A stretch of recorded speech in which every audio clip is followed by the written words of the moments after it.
Hello and welcome to livealittlehigher.com. This month we are entering the 12th month of the year, the last month of the Jewish calendar, and we enter with the month of Adar. Adar is a beautiful month. It's the most joyous month of the year. It's so special that when the Jewish calendar needs a leap year, it was given to the month of Adar. So Adar, in certain years, it's a pregnant month, and we have two Adars. This year we only have one Adar, and it's the month in which we celebrate Purim, which is as a moment of joy in the Jewish people's history. And also the sages instituted that on Adar we have to increase our joy. It's a mitzvah to increase in our joy, to be happier than normal.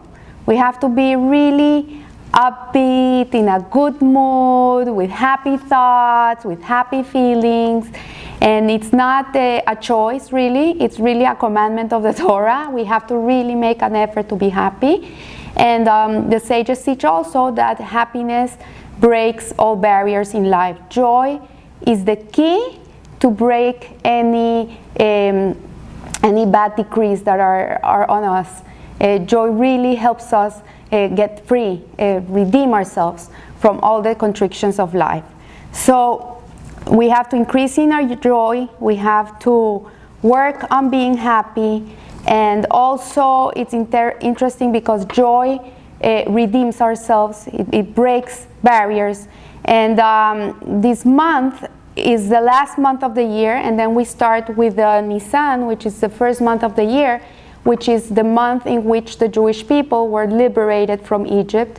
They were redeemed. They went into the redemption, and with Moshe Rabbeinu, and we celebrate Pesach.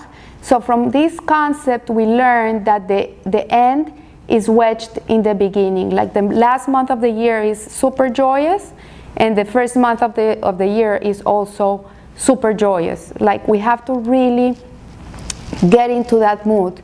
And at the end of the day, we realize that what Hashem really wants from us is that we should be happy. We should be happy people. So this month of Adar is the letter, as we've learned before with the other months. And from the Sefer Yetzirah, we learned that every month has a different letter, has a different organ, has a different tribe of the tribes of Israel that rules that month. So the letter that rules the month of Adar is the letter Kuf, and this letter Kuf means it's equal to monkey, and the monkey is the animal that is the symbol of laughter, of joy. You see a monkey, he's always happy, he's jumping, he's smiling, he makes people laugh. And also, it also alludes to masquerade. So because Adar is it's the month in which we celebrate Purim, we usually put customs on ourselves, we put masquerades.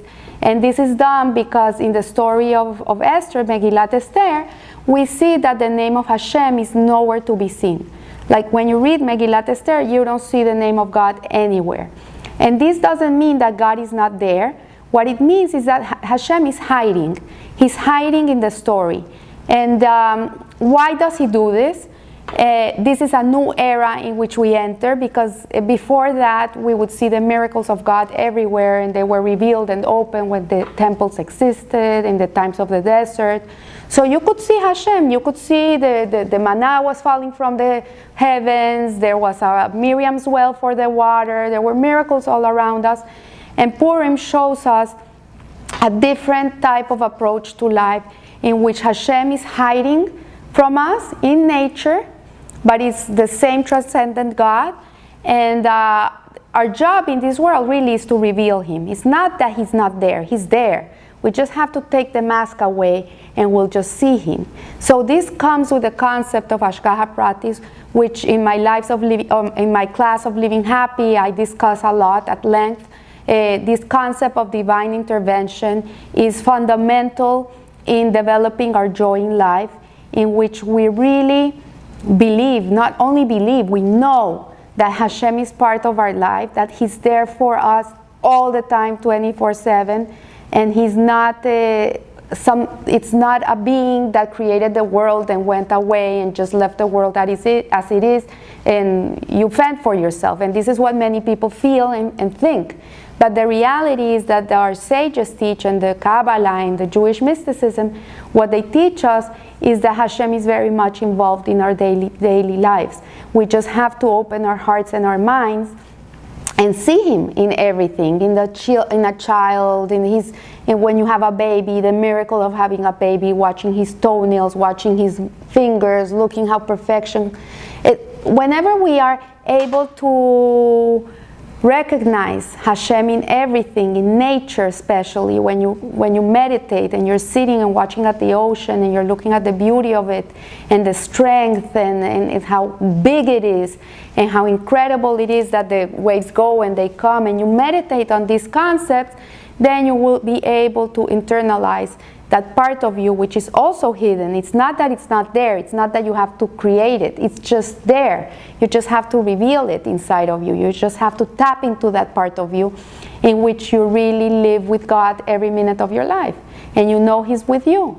So on Purim, we reach the level of the unknowable head, and the head that does not know itself or is known to others.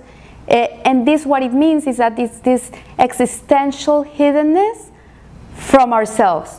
Like, people don't really know who they are. We really don't know who we are. We live a life thinking of who we are, but in reality, we really don't know who we are. And it's through life's challenges and life's lessons that we come to tap into this potential, these hidden potentials that we have, that come out in these moments of our lives, and we realize, oh wow, I'm really a kind person. I know kindness. I know how to be kind to somebody. Or you say, oh, I didn't know I was bright. Look, I can give classes online. Or you come to a point where you say, I didn't know I was so strong. I had to work on my body. I had to work on myself. Now I see I have a strength. And it's through this life's opportunities that we're really able to tap into this hidden part of ourselves. So the kuf also means eye of the needle, and the sages give a beautiful metaphor in which in our wildest dreams we would never be able to dream that an elephant would be able to go through the eye of a needle. Like, if you look at the eye of a needle, it's a very tiny hole. Like when you're trying to sew something and you're trying to put the thread into it, and sometimes I don't even see. I have to go like this to make sure I can put it in. Imagine, just for 1 second, imagine the trunk of the elephant going in, the head of the elephant going in, the body of the elephant going into the eye of a needle, and it's surreal. Like, we would not ever imagine this could be possible. But here, what the Kabbalah teaches is that there's nothing that is really impossible in Hashem's world.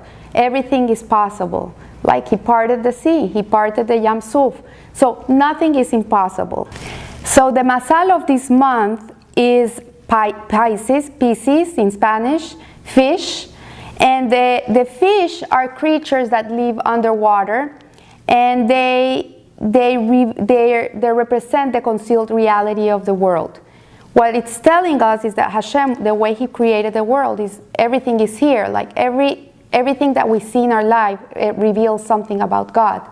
So when He creates a world underwater that if a person would never know exists, and has never gone underwater and has never seen a fish in their life, would wonder if there's life underwater, maybe they would say, no, I don't believe there's life underwater. But if you put on this special gear, this scuba diving or snorkeling gear, and you go underwater and you see there's a whole world under there, you're going to be able to see the revealed, concealed world. So the same way it applies in our belief of God. Sometimes people, for them, it's very hard to believe in Hashem because they cannot see Him. It's concealed. And they can't believe in something that they cannot see. So Hashem, through the fish, is telling us, I'm also concealed. I exist. I'm everywhere. You just have to look for me. That's it. And reveal me in this world, and I'll be revealed through your actions. So, true identity and fortune of Israel is also invisible. People cannot comprehend the power and the wealth that the people of Israel have. And if they would know, there would be no BDS movement going around. They would just really stick to the revealed good that comes from it.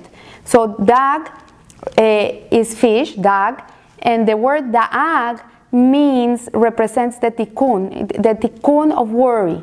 And the month of Adar is a very auspicious month to correct our worries. Because when a person is worried, when he's worrying about tomorrow, worrying about this, about that, worrying all day, it's a person that has no joy in his life. He cannot be happy at all. So the only way we can be really happy is by getting rid of our worries. And since the month of Adar is a month in which we have to increase our joy, the tikkun, the correction of the month, begins with us getting rid of our worries. And it's very important not to be worrying about life. People worry all day. If this is going to happen, if it's not going to happen, if the business deal is going to work, if it's not going to work, if my daughter's going to get married, not going to get married. And they're worrying and worrying and worrying their life away. How many times have your worries become true? You worry, it never happens. And suddenly something happens that you didn't even think about it. So live life, enjoy life, live the moment, seize the moment, live the minute of your life, enjoy what's in front of you, and don't be thinking about tomorrow. Yes, you have to plan, you have to be responsible, but don't worry about it, because it's useless. And once we're able to rectify this malady, this sickness inside of ourselves that robs us from being joyful, then we're going to be able to live in a very different way. The tribe that rules this month, one of the tribes of the Jewish people, of the 12 tribes, is the tribe of Naphtali. And in Kabbalah, Naphtali is separated into two words, nafta and li, which means sweetness is to me. And Purim, we're obliged to drink wine or liquor to the point in which we become sweet, and we don't know we don't know if Haman is cursed or Mordecai is blessed. We come to a point where we don't know evil from good or good from evil. It's just one big thing. And it says here that Naphtali had the gift of have eloquent words. He was very eloquent in the way he spoke. And Jacob, his father, gave him this blessing that he should have eloquent words in his life, like he should be a good speaker. And when you listen to a good speaker, when you listen to someone that is eloquent, that it's talking the truth, is not going like this, it gives you joy because you know where you're standing with this person. So we have to learn this character trait of Naphtali. We have to be people that when you want to say something to somebody, don't go on the side, go straight to the point. Tell them the truth, and tell them in a sweet way, in a nice way. If you want something from somebody, just let them know. I'm sure people are happy to help people and to do things for them. But sometimes people are not straightforward, and they go around the corners and they cut corners, and this causes a lot of stress in the other person, because they don't know what the other person wants. And this is something that we have to learn from Naphtali. The sense that rules this month is the sense of laughter. And Sarah, our matriarch, named her son Itzhak because Itzhak, she laughed when she gave birth to him. She was 90 years old. And the Sephirah that Itzhak rules on is Geburah, which is awe, is fear. And what it says here is that fear shall become laughter. When you have awe for Hashem, and I'm not meaning about fear that if you eat a shrimp, there's going to be lightning and it's going to strike you. I mean, there's reverence in your life. When you are reverent towards Hashem, towards other people, you have this awe for the world, this respect, then that becomes laughter, that becomes joy. And the organ that rules this month of Adar in our body is the spleen.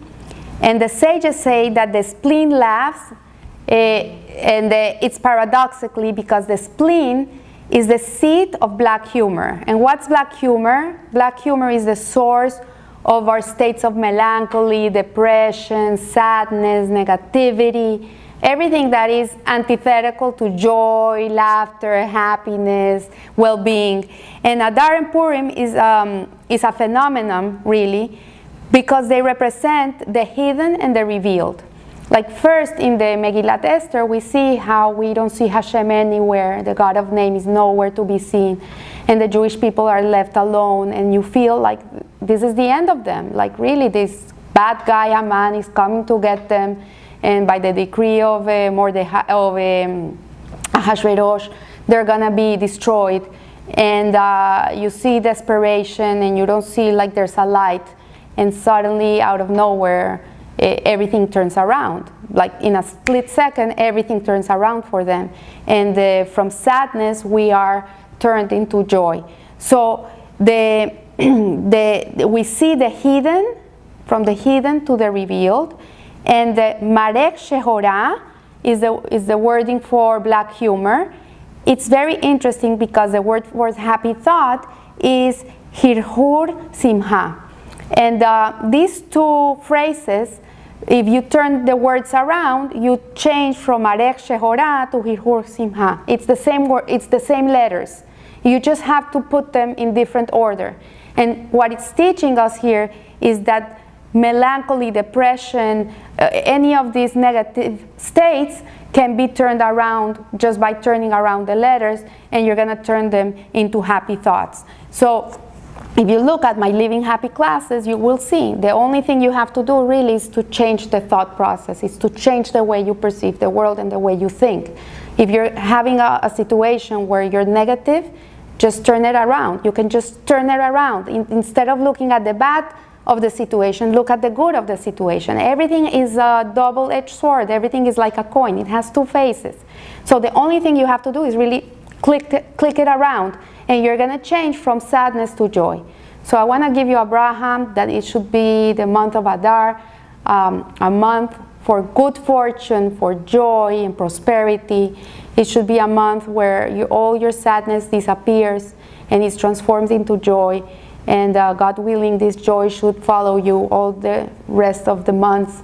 And in this way, we can bring Mashiach to the world. If we would all live happy how Hashem wants us to be, then there would be no need for negativity and sadness and bad things going on in our lives. So I want to wish you a good month and live a little higher. Thank you.